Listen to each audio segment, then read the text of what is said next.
Voilà un pêcher de 2 ans. Alors on fait avec ce qu'on a. Hein.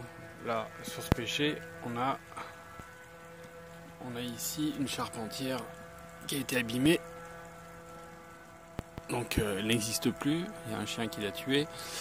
Il y a une candidate charpentière de remplacement ici qui a été abîmée par le même passage de chien. Voilà. Donc on est obligé un peu de faire avec. Ensuite, la charpentière ici, elle a un petit problème vraisemblablement de maladie. Donc bon, on est parti sur celui d'à côté. Hein. Voilà, on prend ce qu'il y a et puis on fait du coup une coursonne de ce qui était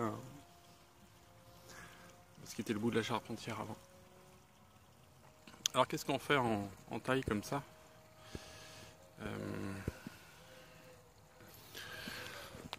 On a des charpentières ici, il y en a 4. Voilà, 1, 2, 3, 4. Et première chose, on réduit un petit peu. Pas beaucoup, hein. C'est pas des pommiers, des poiriers, on réduit un peu pour que la pression fasse donner des coursonnes. C'est-à-dire que le long de la charpentière, on a des petites choses comme ça qui se créent.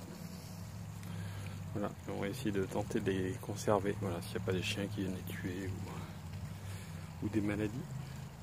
Donc, on coupe. Là, pareil, coupe si possible sur un bourgeon. Est-ce qu'on voit là? Ouais, on voit aussi bien que rien du tout. Donc il y a un bourgeon en dessous.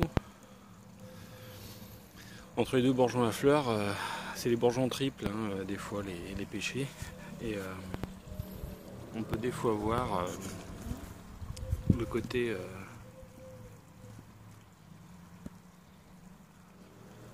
voilà, triple. Une fleur, un bourgeon à bois. Donc ça va continuer là. Prolongement de la charpentière. Voilà. La petite, je la touche pas parce que elle s'est abîmée, elle continue pas, et puis elle continue par là, donc on va pas encore plus la diminuer. Là, celle-là, pareil, dans le prolongement, elle a pas fait son œuvre de prolongement, donc on l'a fait sur cette coursonne, et donc on coupe. Voilà, c'est fait avec un bourgeon en dessous.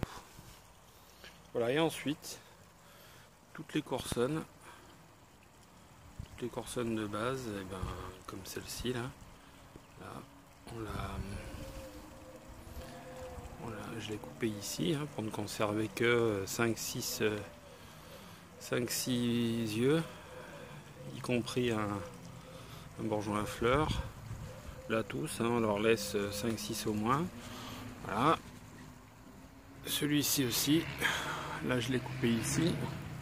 5-6 yeux avec un à fleurs. J'ai gardé le dernier à fleurs. Voilà. Lui devait être abîmé, hein. J'ai dû le couper bas. Court en tout cas. Voilà. Etc. Voilà. On les conserve comme ça. Ensuite, l'état général. On voit qu'il a une charpentière qui est quand même beaucoup plus poussée, qui est beaucoup plus vigoureuse. Alors pour la rendre plus faible, on va tout simplement lui mettre un petit poids, pas trop, hein, sinon ça abîme l'écorce, elle craque du côté haut. Donc on va la baisser avec un petit poids, mettre une ficelle, mettre un poids au bout, n'importe quoi, une pierre, un vrai poids. Et comme ça, elle sera un peu moins vigoureuse et les autres recevront la répartition de la pression de sève de leur côté. Voilà. Voilà, c'est tout. Et comme il a 2 ans, je vais laisser... l'année dernière, à la première année, j'ai laissé un seul fruit pour tout l'arbre, parce que petit. Là, comme il est un peu plus grand et un peu plus costaud, je vais laisser une pêche. C'est un pêcher. Une pêche par charpentière. Donc je vais laisser 4 pêches maximum cette année sur ce pêcher. Voilà.